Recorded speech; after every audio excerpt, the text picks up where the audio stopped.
Kyle, tell me about your first thoughts when you were traded to Toronto. I think it's everybody's first thought when they get traded. It's like, okay, wow, I've been traded.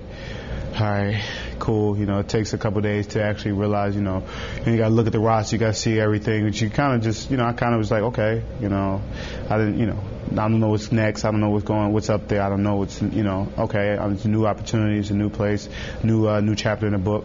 Let's go. And then after you look at the roster, you see everything that's the possibility. You see how everyone up here, treats you. Everyone, they're excited. The management making moves to show that they're trying to, push to the next level. I got more excited. I was like, all right, I can go. Let's go. It's one of those things where he's like, all right, let's go. Originally, I don't think anyone's happy when they first trade it. Right. I don't think it's, but it takes a while. But I think maybe 2 weeks into it, after I came up here, did physical, got around everybody, I got more excited. And then coming back, last couple of weeks, I got really excited. You've been in big cities. You went to school in Philadelphia, Houston. You've been around big cities. Right. Your first thoughts, your initial thoughts about Toronto, not just coming here because you come here for one night, you play the game, you basically see the hotel, the arena, and you leave. Your thoughts on the city? I'll be honest, I haven't really done anything yet in the city. I know it's a big city. I know it's a lot of things to do. I know the culture here is amazing. I just haven't had an opportunity to do anything. I mean, finding the place, moving, getting everything settled. But from what I'm experiencing so far, from people telling me, I'm excited. I can't wait to get back from Halifax and get to go and visit different places, see different things, and go around the city and just, visit and have opportunity to go to different things. Are you feeling anything from the city? I mean, the Raptor fans haven't seen the playoffs in 4 years. Mm-hmm. And there's always expectations on this team. How much of that are you feeling?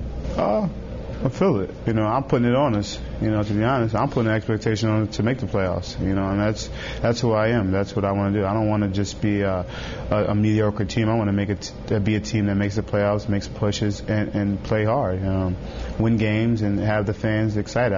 I feel the love from the city. I feel the excitement of the team, from the city, because they're excited that we have this team, young talent. We made moves to get players here, and we have a good team. So I feel like the city's supporting us to get us to the playoffs. They want to see us at that playoff. They want to come support us and cheer us on.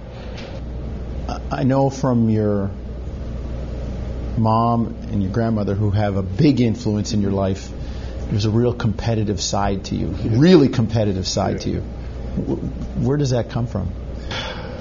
From Philadelphia, I believe. Just coming up in Philly. My brother. Always wanted to beat him in everything. Video games, running, racing, basketball, football, I don't care, cricket. If I knew how to play, I would want to beat him. But I think it's coming in from Philadelphia. I always had guys in my neighborhood who always, played sports. I always played with the older guys because they were better.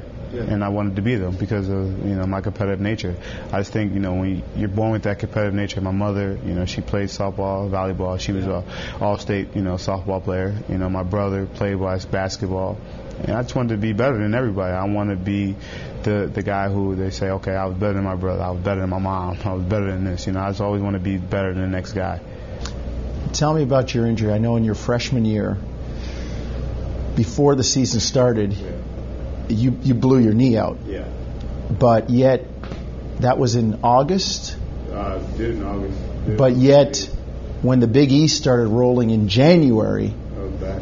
You were back. I mean, that's a ridiculous timeline. I mean, some guys, it takes them 12, 16 months to really recover after an ACL. And we heard, I heard you were walking in October.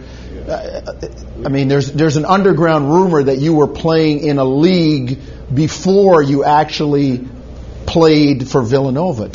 Take me through that timeline. It was a very difficult kid back then. I didn't follow many rules back then, put it that way. I had surgery, 2 days later or 3 days later, I was in. When did it happen? I did it in August 28th. I did it. I had surgery a month later. We prehabbed it. We got it stronger. We did everything we possibly could do to prepare myself to come back faster. After a month after surgery, I was kind of feeling good. I got frustrated at the process a little bit. I quit rehab for about a week. I did a little bit of stretching in my room. It was just a very frustrating process, but it's very tedious. It's very you get to that point like, all right, I feel good, and then you're at that point. And then 2 months, honestly, I was out there jumping around, grabbing the rim, shooting, doing everything. And your coaches weren't happy about that. They were pissed at me. They did not like that because I was literally, they would be practicing and I would go up and after they're done practice, I'd just go up there and try to dunk. Just doing it because I felt good. I felt like, I don't want this thing to hold me back. And, we made a decision that I was going to redshirt, but I said no. I didn't want a redshirt. I wanted to play. I was actually practicing in late November, early December. I was practicing with the team, not full out, just doing the drill work. And then, I think I did a week of contact practice and I played my first game against the University of Penn in December. And, my first basket was like an up and under, reverse, and one. And it was like, all right, here we go. You're competitive. We know Coach Casey's a defensive guy, and he's very competitive too. Do you ever see a time where the two of you... Yes. Yes. may have, let's say, an issue? I'm saying yes now. Before you even act, yes. It's every coach and player has those disagreements because the coach is the coach and the player is the player. Everyone has their own. We're all human beings. We all have our own opinions. We all see things differently sometimes. But that's a good relationship when you can have the discussion, you can have the disagreement, you can have the argument, but come right back the next play and be fine. The next day and say, okay, whatever. We still got, we lost, but let's build off it. Let's talk about it. Let's discuss it. At the end of the day, coach is that's his call. He's at the end of the day, it's his call. I'm always, I got to give my opinion. Hey, maybe he's going to lean towards my way a little bit after he watches the film. Maybe if I see the film and I see something, okay, I apologize, coach, or he apologizes to me. And then we move on. And that's a good relationship. That's a good coach-player relationship with all players. What are you most looking forward to this season? In Toronto here, what are you most looking forward to? Is it a team? Is it, playing against a former team? Is it the guys you're playing with? I know former teams. I know how those work. I don't care about playing with a former team. It's just another game to me, honestly. But I'm looking forward to the team, the learning experience. I think we got a team of guys who want to win. I think we have a different mentality in our locker room. I think we have guys who really understand that, look, it's not going to be easy. It's going to be hard, but we can do it.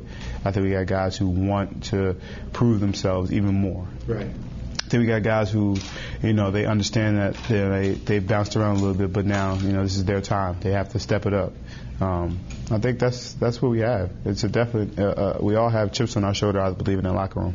Leadership stuff, and I want to talk to you as a guy who's coming in with this team. Point guard is a guy that runs the show. He's the extension of the coach, and there are a lot of young guys here that people are looking to be key pieces. Right. How do you, coming in, kind of become the leader here or one of the key leaders here?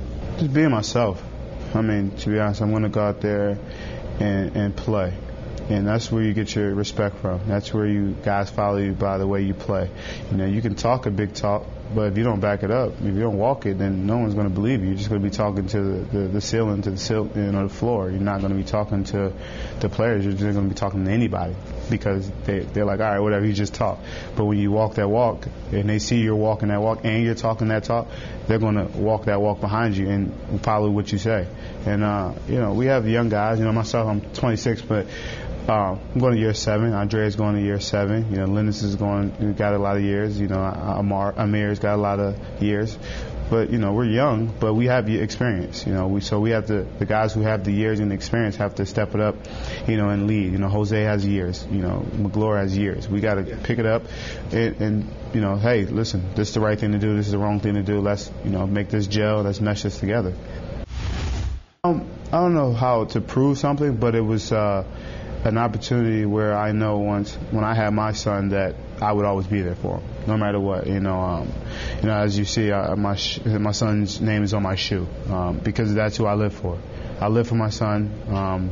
He's the best thing that's ever happened to me in my life, to be honest. And I just know that I've learned from, my father not being there to understanding that I have to be there, and I know how much it can help me help my son by having a father figure. I have my brother who did a great job, but at the end of the day, it's only my brother. So I want to fight him. We fought so much. You don't fight your father, you respect him. But I had some good father, figure type, guys. But I want to make sure my son has me in his life, no matter what. Away from basketball, you're a huge golf fan and a golfer too. Right. And people sometimes see that. Basketball is so athletic, and golf we know is one of the games where being athletic helps, but it's not necessarily the be-all and end-all. How'd you get into golf?